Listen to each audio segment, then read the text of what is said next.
Hello students, मैं आपकी educator पूजा शर्मा आप सबका वेलकम करती हूँ। आई होप आप लोगों को इस चैनल में पढ़ाया हुआ सभी मटेरियल बहुत अच्छे से समझ में आ रहा होगा। देखो, हम लोगों ने अपनी पिछली क्लास में पढ़ा था कि हम लोगों ने चैप्टर स्टार्ट कर रखा था करंट इलेक्ट्रिसिटी, जिसमें हम लोगों ने पढ़ा था अपने पास current relation between current and drift velocity. आज हम लोग पढ़ेंगे ओम्स लॉ। आज हम कौन सा लॉ पढ़ेंगे? Ohm's law. तो आज जो हमारा टॉपिक है उसका नाम है हमारे पास ओम्स लॉ। देखो, सबसे पहले अपने पास एक बार मैं आपको थोड़ा रिव्यू दे देती हूँ पिछले लेक्चर का। हम लोगों ने पिछले लेक्चर में करंट पढ़ा था, ड्रिफ्ट वेलोसिटी पढ़ी थी। करंट और ड्रिफ्ट वेलोसिटी में हमारा रिलेशन आया था I is equal to A N E V D. हम लोगों जो ने रिलेशन कैलकुलेट किया था I is equal to A N E V D. I का मतलब क्या हमारे पास करंट, ए का मतलब क्या हो गया area, N is the number of electron density, E is the electron and Vd is the drift velocity। और ड्रिफ्ट वेलोसिटी का फॉर्मूला हमारे पास क्या होता है? E upon m into two. ये सभी फॉर्मूले हम आज के लेक्चर में और यूज करेंगे, तो इसलिए एक बार के लिए आप याद करें करंट एंड ड्रिफ्ट वेलोसिटी में क्या रिलेशन है? I is equal to A N E V D and V D is equal to हमारे पास क्या होता है? E upon m into tau. और एक हमारे पास E इज इक्वल टू होता है V upon L. E is equal to कितना होता है हमारे पास? V upon L. देखो, E जो है वो हमारे पास क्या है? Electric field. इसका फॉर्मूला हमारे पास क्या होता है? पोटेंशियल डिफरेंस पर यूनिट लेंथ। अब देखो, अब हम जो टॉपिक स्टार्ट करेंगे उसका नाम है हमारे पास ओम्स लॉ। ओम्स लॉ क्या होता है? ओम साइंटिस्ट ने हमारे पास एक लॉ दिया जिसमें उसने बोला कि कांस्टेंट टेम्परेचर पे, ध्यान रखना इस वर्डिंग को, कांस्टेंट टेम्परेचर पे जो करंट है हमारा और जो पोटेंशियल डिफरेंस है वो एक दूसरे के डायरेक्टली प्रोपोर्शनल होते हैं। क्या कहा गया? कि कांस्टेंट टेम्परेचर पे जो करंट है और जो पोटेंशियल डिफरेंस है वो एक दूसरे के डायरेक्टली प्रोपोर्शनल होते हैं। सबसे पहले देखो, करंट का मतलब आप लोगों को पता है, करंट का मतलब होता है हमारे पास flow of charge per unit time. ये हमारे पास क्या होता है? करंट। और अगर हम बात करें पोटेंशियल डिफरेंस, किसकी बात करें? Potential difference. पोटेंशियल डिफरेंस का मतलब हो गया कि दो टर्मिनल्स के बीच में जो गैप रहता है उसे हम क्या बोलते हैं? दो टर्मिनल्स के बीच में जो डिफरेंस होता है उसे हम लोग क्या बोलते हैं? Potential difference. क्या बोलते हैं हम उसे? Potential difference. अब देखो, अपने पास आपको ओम्स लॉ में सबसे पहले बताना है एक कांस्टेंट टेम्परेचर। ये कंडीशन मस्ट है, ये नहीं लिखेंगे तो आप बिल्कुल गलत हो जाएगा। हमारे पास ओम्स लॉ क्या होता है? कांस्टेंट टेम्परेचर पे जो पोटेंशियल डिफरेंस है वो डायरेक्टली प्रोपोर्शनल होता है करंट के। जैसे सपोज करो ये अपने पास एक कंडक्टर है, ये हमारे पास क्या हो गया? कंडक्टर हो गया। इस कंडक्टर में जो करंट है वो फ्लो कर रहा है आई करंट। इस कंडक्टर में जो करंट है वो कितना फ्लो कर रहा है? हमारे पास आई करंट फ्लो कर रहा है। और जो इसके एंड पे जो डिफरेंस है वो कितना? हमारा पोटेंशियल डिफरेंस कितना है? V है। तो ओम्स लॉ में ऐसे कहा गया कि कांस्टेंट टेम्परेचर पे potential difference through the ends of the conductor, ध्यान से सुनना, a constant temperature potential difference through the ends of the conductor is directly proportional to current। क्या कहा गया? potential difference through the ends of the conductor is directly proportional to current। और directly को हटा के हम लोग एक वर्ड लिखते हैं जिसे हम बोलते हैं आर। डायरेक्टली को हटा के हमने एक वर्ड लिखा जिसे हम क्या बोलते हैं? आर। आर जो है वो हमारी क्या होती है? रेजिस्टेंस। आर जो है वो हमारे पास क्या होता है? रेजिस्टेंस। देखो, आर जो हमारी है वो क्या? हमारी रेजिस्टेंस। अब देखना हमारे पास V इज इक्वल टू क्या हो गया? R I. ये हमारा कौन सा लो है? Ohm's law. V is equal to R I हमारा कौन सा लो होता है? Ohm's law. अब देखो, ये जो आर है इस आर की वैल्यू हम क्या कैलकुलेट कर सकते हैं? V upon I. आर की वैल्यू हमारे पास क्या हो सकती है? V अपॉन आई। अब रेजिस्टेंस की यूनिट, रेजिस्टेंस की यूनिट देखो क्या होगी? जो ये V है, इस V का मतलब हो गया पोटेंशियल डिफरेंस। पोटेंशियल डिफरेंस की यूनिट हमारे पास होती है वोल्ट। पोटेंशियल डिफरेंस की यूनिट हमारे पास क्या होती है? वोल्ट। और अगर हम बात करें करंट की, तो करंट की यूनिट हमारे पास होती है एम्पियर। करंट की यूनिट हमारे पास क्या होती है? एम्पियर। तो जो रेजिस्टेंस है इसकी यूनिट होगी हमारे पास वोल्ट पर एम्पियर। और हमारे पास रेजिस्टेंस की यूनिट होती है ओम। रेजिस्टेंस की यूनिट क्या होती है? ओम। जिसे बताया ओम्स नाम के साइंटिस्ट ने। इसे हम डिनोट करते हैं इससे। ये हमारे पास किसका सिंबल हो गया? ओम का सिंबल। ये हमारा सिंबल किसका हो गया? ओम का सिंबल हुआ। देखो, आज जो हम टॉपिक पढ़ने वाले हैं उस टॉपिक का नाम हमारे पास क्या है? Ohm's law. सबसे पहले ओम्स लॉ हमारे पास क्या होता है? एक कांस्टेंट टेम्परेचर। ये ओम्स लॉ की कंडीशन है कि कांस्टेंट टेम्परेचर पे potential difference through the ends of the conductor is directly proportional to the current. की जो पोटेंशियल डिफरेंस है कंडक्टर के एंड पे वो डायरेक्टली प्रोपोर्शनल होगा किसके? करंट के। उसके अलावा हमारे पास देखो डायरेक्टली वर्ड को हटा के हम लिखते हैं आर। डायरेक्टली को हटा के हम क्या लिखेंगे? आर। ये जो आर है ये हमारे पास क्या है? रेजिस्टेंस। आर जो है हमारे पास वो क्या? हमारी रेजिस्टेंस। आर इक्वल्स टू क्या हो जाएगा? हमारा V upon I. R equals to क्या हो जाएगा? V upon I. आर को हम बोलते हैं रेजिस्टेंस। आर को क्या बोलते हैं हम लोग? रेजिस्टेंस। इसकी यूनिट होगी हमारे पास या तो वोल्ट पर एम्पियर, या तो इसकी यूनिट हमारे पास क्या होगी? वोल्ट पर एम्पियर, या इसकी यूनिट हमारे पास क्या होती है? ओम, जिसे हम इस सिंबल से डिनोट करते हैं। ठीक है, दोनों एक ही सिंबल है, जिसे हम किससे डिनोट करते हैं? इस सिंबल से डिनोट करते हैं। ये हमारे पास क्या है? ओम है। ये मैंने 2 बार बना दिया, ये सेम सिंबल है। तो आपको क्लियर हुआ? ये हमारे पास ओम्स लॉ है। ओम्स लॉ का हमारे पास एक्सपेरिमेंट होता है जिसमें हमारे पास ये प्रूव होता है कि जो V और I है, क्या है हमारे पास? V और जो I है इसके बीच में स्ट्रेट लाइन ग्राफ बनता है। इसके बीच में कैसा ग्राफ बनता है? Straight line. क्यों भाई? देखो V जो है वो डायरेक्टली प्रोपोर्शनल है I के। V जो है वो डायरेक्टली किसके प्रोपोर्शनल है? I के। इसका मतलब हमारे पास कि जैसे जैसे V वेरी करेगा वैसे वैसे कौन वेरी करेगा? I। जैसे जैसे हमारे पास V वेरी करता है वैसे वैसे हमारे पास कौन वेरी करेगा? I। अगर V की वैल्यू 2 है तो I की वैल्यू 2 होगी। देखो अगर V की वैल्यू 0 है तो I की वैल्यू क्या होगी हमारे पास? 0। अगर हमारे पास I की वैल्यू 1 है तो V की वैल्यू क्या होगी हमारे पास? 1। अगर I की वैल्यू 2 है तो V की वैल्यू हमारे पास क्या होगी? 2। मतलब ये अपने पास क्या कर रहा है? बिल्कुल डायरेक्टली वेरी कर रहा है। और ये जो R है, ये R हमारा क्या है? कांस्टेंट टर्म है। R जो है वो हमारी कैसी टर्म है? कांस्टेंट टर्म है। तो ये टॉपिक आपको अच्छे से क्लियर हुआ। सबसे पहले हमारे पास आता है ओम्स लॉ। आप वीडियो को सुनेंगे तभी आपको अच्छे से याद हो जाएगा चैप्टर, एक भी डाउट नहीं बचेगा। बस आप ध्यान से सुनिए एक एक वर्ड को। हमारे पास क्या है? Ohm's law. ओम्स लॉ का मतलब होता है एट कांस्टेंट टेम्परेचर, कि कांस्टेंट टेम्परेचर पे जो पोटेंशियल डिफरेंस होता है through the ends of the conductor is directly proportional to current. कि जो हमारा पोटेंशियल डिफरेंस है कंडक्टर के एंड पे वो डायरेक्टली प्रोपोर्शनल होता है किसके? हमारे करंट की। डायरेक्टली को हटा के हमें क्या लिखना है? आर। और ये हमारे पास क्या हो गया? V is equal to R I. इसे ही हम क्या बोलते हैं? Ohm's law. इसे क्या कहा जाता है? Ohm's law. ये जो R है इस R को हम बोलते हैं रेजिस्टेंस। R को क्या बोला जाता है? रेजिस्टेंस। R इक्वल्स टू क्या हो गया? V upon I. R equals to क्या हो गया हमारे पास? V upon I. R की यूनिट हमारे पास होती है वोल्ट पर एम्पियर। R की यूनिट हमारे पास क्या होती है? वोल्ट पर एम्पियर। इसे बताया हमारे पास ओम्स लॉ के साइन, मतलब ओम ने बताया, इसलिए इसे हम किससे डिनोट करते हैं? इसकी यूनिट हमारे पास ओम होती है, जिसका सिंबल हमारे पास ये है ओम। ये हमारे पास क्या हो गया? ओम।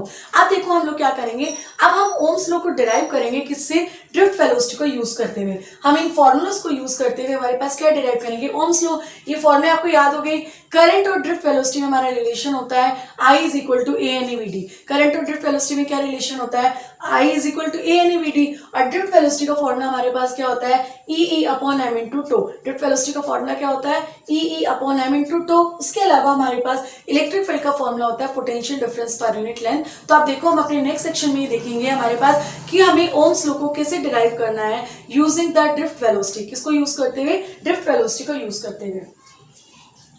देखो ड्रिफ्ट वेलोसिटी का यूज करेंगे और हम लोग क्या डिराइव करने वाले हैं? Ohm's law. तो देखना हम लोग कैसे करेंगे। चलो फॉर्मूले में वापस लिख दूंगी, रफ कर दिए। तो अब देखो हमें प्रूव करना है ओम्स लॉ किसको यूज करते हुए?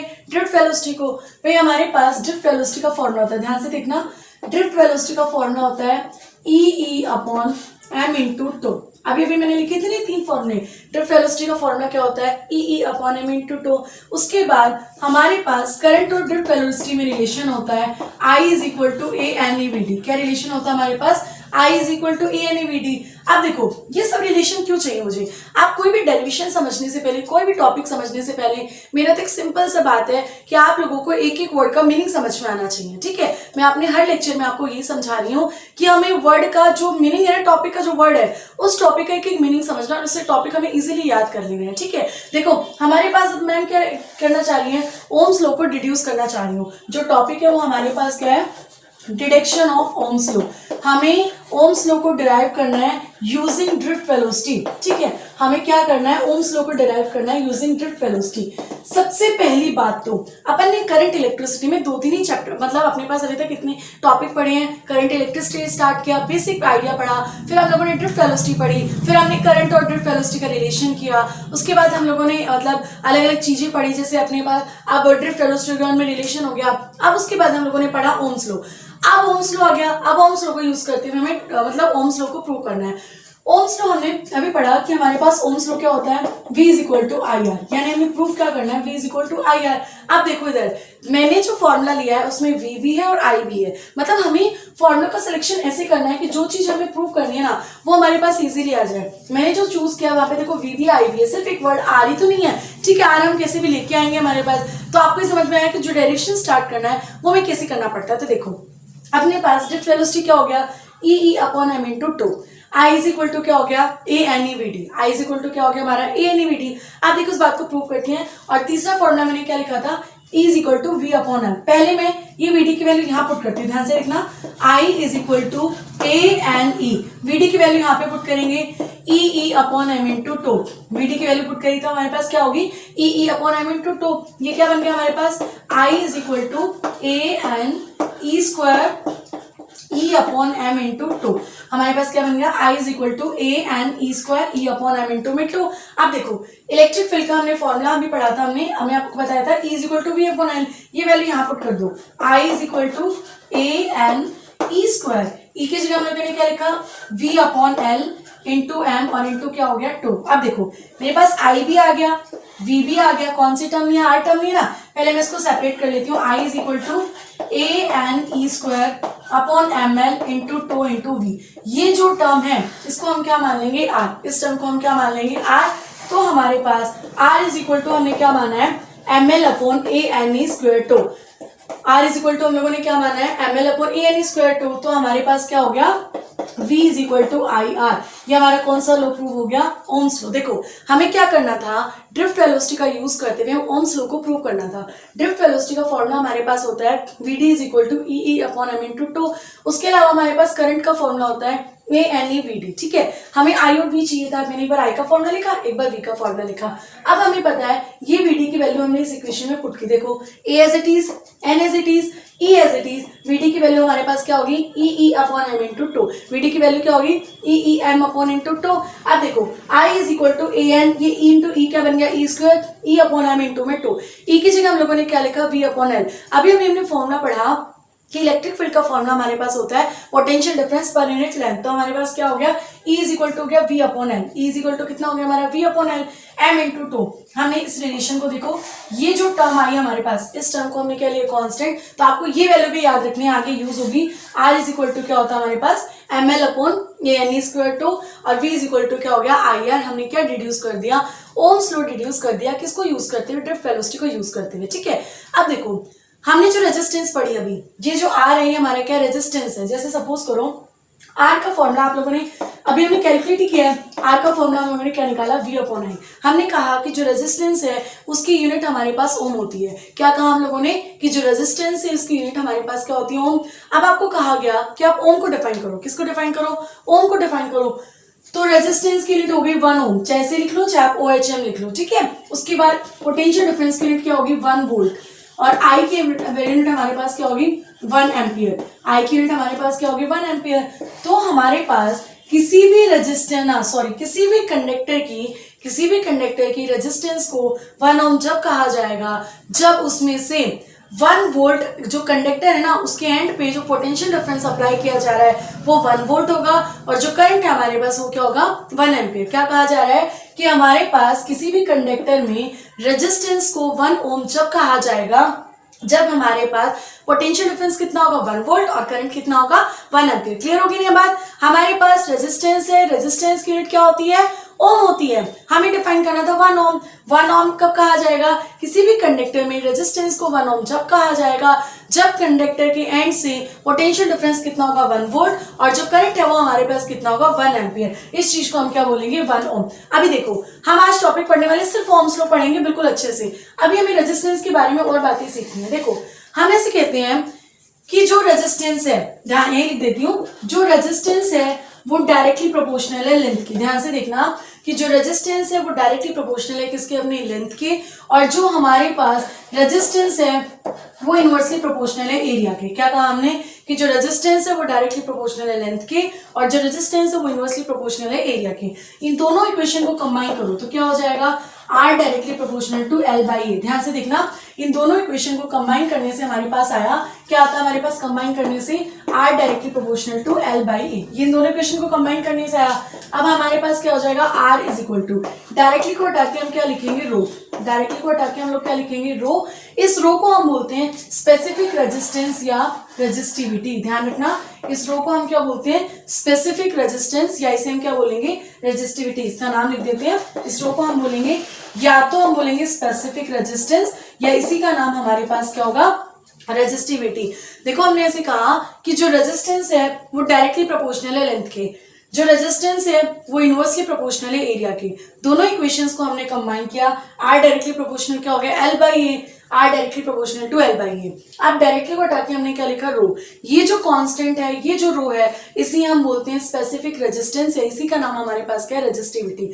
जैसे आपको क्वेश्चन मिल जाए कि कोई भी कंडक्टर है, ध्यान से सुनना, अभी मैं इसकी यूनिट वगैरह और समझाऊंगी आपको, पर इससे पहले क्वेश्चन समझो कि अगर आपके पास कोई भी कंडक्टर है, उसकी लेंथ को डबल कर दिया, कंडक्टर की लेंथ को क्या किया, डबल किया, तो उसकी रेजिस्टेंस पे क्या फर्क पड़ेगा। देखो, कंडक्टर की लेंथ डबल, रेजिस्टेंस क्या हो जाएगी, डबल। अगर कंडक्टर के एरिया को डबल किया है तो रेजिस्टेंस क्या हो जाएगी, हाफ। आपको ध्यान रखना है कि जो रेजिस्टेंस है वो लेंथ पे डिपेंड करती है और जो रेजिस्टेंस है वो एरिया पे डिपेंड करती है। अब हम इसकी बात करें, रो की यूनिट निकाले तो देखो, रो का फॉर्मूला हमारे पास क्या हो जाएगा, R into A by L. Rho का फॉर्मूला हमारे पास क्या हो गया, R into A by L. इसकी यूनिट देखो कैसे प्रूव करोगे, R की यूनिट हमारे पास क्या है, ओम। R की यूनिट हमारे पास क्या है, ओम। एरिया की यूनिट हमारे पास क्या है, मीटर स्क्वायर। एरिया की यूनिट हमारे पास क्या हो गई, metre square, divided by length की यूनिट हमारे पास क्या होगी, मीटर। मीटर से मीटर कैंसिल हो गया, रेजिस्टिविटी की यूनिट हमारे पास क्या होगी, ओम मीटर। रेजिस्टिविटी की हमारे पास यूनिट क्या होगी, ओम मीटर। देखो हमारे पास क्या फॉर्मूला है, R is equal to rho L by A. अब हमें पता है, हमने यहाँ से रो का फॉर्मूला निकाला, इस रो को हम क्या बोलते हैं, स्पेसिफिक रेजिस्टेंस या रेजिस्टिविटी। रो को हम क्या बोलते हैं, स्पेसिफिक रेजिस्टेंस या resistivity. Rho is equal to हो गया R E by L. Rho is equal to क्या हो गया, आर ई बाई एल। सबसे पहले हमें इसकी यूनिट निकालनी थी, हमें पता है रेजिस्टेंस की यूनिट क्या होती है, ओम। एरिया की यूनिट क्या होती है, मीटर स्क्वायर। लेंथ की यूनिट क्या होती है हमारे पास, मीटर। मीटर से मीटर कैंसिल हुआ, इसकी यूनिट हमारे पास क्या होगी, ओम मीटर। जो रेजिस्टिविटी है उसकी यूनिट हमारे पास क्या हो रही है, ओम मीटर। ये हमारा टॉपिक था किसके बारे में, हमने अभी सिर्फ पढ़ा हमारी की रेजिस्टेंस क्या है। सबसे पहले हमने ओम्स लॉ को डिड्यूस किया। देखो ये फॉर्मूला आपको याद रखना है जो मैंने अभी लिखा था, मैं वापस लिख दूंगी। सबसे पहले हमने ओम्स लॉ को समझाया, फिर हमने ड्रिफ्ट वेलोसिटी का यूज करते हुए ओम्स लॉ को डिराइव किया। फिर हम लोगों ने क्या किया, ड्रिफ्ट वेलोसिटी का यूज करते हुए किसको डिराइव किया, हमारे पास ओम्स लॉ को। उसके बाद हमारे पास एक न्यू टर्म आई जिसको हमने क्या बोला, रेजिस्टिविटी। आपको ध्यान रखना है कि जो रेजिस्टिविटी है वो ना ही हमारी लेंथ पे डिपेंड करती है, ना ही हमारी एरिया पे डिपेंड करती है। जैसे आपको कह दे कि भाई लेंथ को डबल कर दिया, तो आप बताओ रेजिस्टिविटी में क्या फर्क पड़ेगा। बिल्कुल आराम से लिख देना, no change. Resistivity depends only on temperature. कैसे, आप देखो हमारे पास फॉर्मूला था, अभी हमने पढ़ा, R इज इक्वल टू क्या निकाला जो हमने कांस्टेंट लिया था, ml upon A N E square tau. क्या लिखा हमने, R is equal to ml upon A N E square tau. अभी हमें फॉर्मूला पता है, R इज इक्वल टू क्या होता है, रो एल बाई ए। अब देखो इसमें L भी है, A भी है, L बाई ए की टर्म है ना, तो हमारे पास क्या बन गया, R is equal to m upon N E square to, और ये क्या हो गया, L बाई ए। तो ये हमारे पास किसकी वैल्यू हो गई, रो की वैल्यू। रो की वैल्यू हमारे पास क्या आ गई, m upon N E square tau. ध्यान से समझना, अभी जो हमने कांस्टेंट लिया उस कांस्टेंट में हमने लिखा कि R इज इक्वल टू क्या होता है, ml upon A N E square to. ठीक है, L अपॉन ए को अपन ने क्या माना, ये L अपॉन ए ही रहा। ये जो टर्म बच गई है हमारे पास, जब हम इसको इस इक्वेशन से कंपेयर करेंगे तो रो की वैल्यू हमारे पास क्या आती है, m upon N E square tau. अब देखो कोई भी कंडक्टर है, सिर्फ मैं ध्यान रखना कंडक्टर की बात करूं, ना कि इंसुलेटर की और ना ही सेमीकंडक्टर की। कोई भी कंडक्टर में जब टेम्परेचर को इंक्रीज कर दिया जाएगा, किसी भी कंडक्टर में जब टेम्परेचर को क्या कर दिया, इंक्रीज कर दिया, तो ऐसे पूछेगा बताओ रेजिस्टिविटी में क्या फर्क है, बताओ रेजिस्टेंस में क्या फर्क पड़ता है।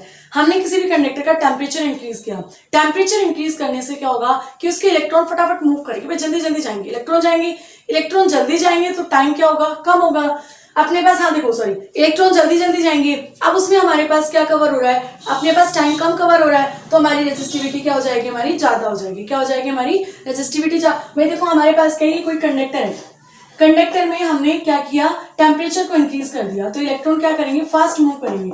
इलेक्ट्रॉन क्या करेंगे, फास्ट मूव करेंगे। इनको फास्ट मूव करने में टाइम कम लगेगा, तो हमारी जो रेजिस्टिविटी है वो भी क्या हो जाएगी, अपने पास ज्यादा हो जाएगी। ठीक है, इसके बाद अपने पास आता है लिमिटेशन ऑफ ओम्स लॉ। इसके बाद हमारे पास क्या आता है, लिमिटेशन ऑफ ओम्स लॉ। तो देखो ओम्स लॉ की क्या क्या लिमिटेशन है। जो भी डिवाइस ओम्स लॉ को ऑबे नहीं करता, जो भी डिवाइस ओम्स लॉ को ऑबे नहीं करता, उसे हम कैसा डिवाइस बोलते हैं, नॉन ओमिक डिवाइस। इस बात को आप याद कर लें कि जो भी डिवाइस ओम्स लॉ को ओबे नहीं करता उस डिवाइस को हम कैसा डिवाइस बोलते हैं, non ohmic device. Non ohmic device का मतलब क्या है कि वी और आई का लाइन जो ग्राफ है वो स्ट्रेट लाइन नहीं बनेगा। मतलब वी और आई के बीच में ग्राफ कैसा हो सकता है, कर्व भी हो सकता है।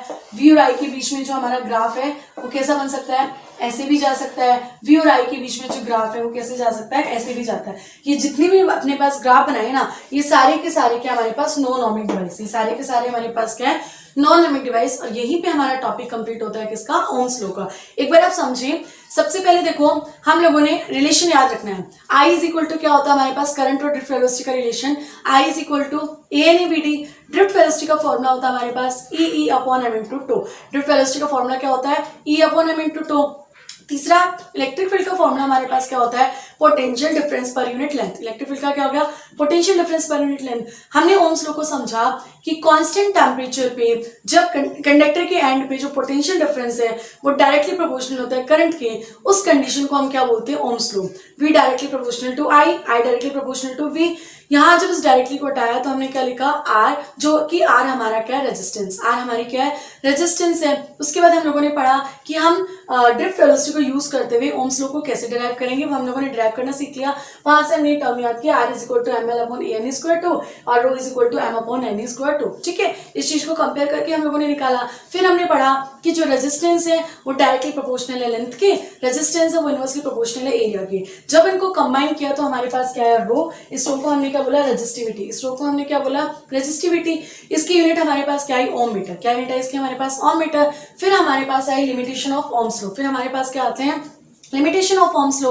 ओम्स लॉ की लिमिटेशन ये है कि जो भी डिवाइस ओम्स लॉ को ओबे नहीं करता, जो भी डिवाइस ओम्स लॉ को ओबे नहीं करता, उन डिवाइसेस को हम क्या बोलते हैं, नॉन ओमिक डिवाइस। ओबे नहीं करने का मतलब है कि हमने ओम्स लॉ में पढ़ा था कि जो V और I है उसके बीच का ग्राफ कैसा बनेगा, स्ट्रेट लाइन। V और I के बीच का ग्राफ क्या बनेगा, स्ट्रेट लाइन। लेकिन नॉन ओमिक डिवाइस में क्या होता है कि ये ग्राफ हमारे पास नॉन लीनियर होता है, मतलब अपने पास नॉन लीनियर कर्व होते हैं। तो ये जो डिवाइस हो गए, यहाँ से जाएगा मिडल से, ये जो डिवाइस हो गए ये हमारे कैसे डिवाइस हो गए, नॉन ओमिक डिवाइस। और आज हमारा टॉपिक कंप्लीट होता है किसका, ओम्स लॉ का। अब हम लोग पढ़ेंगे इसके बाद की करंट डेंसिटी क्या होती है, कंडक्टेंस क्या होती है। फिर हम सीखेंगे कि रेजिस्टेंस को सीरीज में कैसे कनेक्ट किया जाता है, रेजिस्टेंस को पैरेलल में कैसे कनेक्ट किया जाता है। तो आप लोग हमारे साथ बने रहिए। इस चैनल को शेयर करना, सब्सक्राइब करना और बेल आइकन को प्रेस करना बिल्कुल ना भी भूलें, ताकि आप लोगों को जब भी नई वीडियोस आए तो आपको नोटिफिकेशन मिले। और तो इस चैनल को सब्सक्राइब करना। Thank you.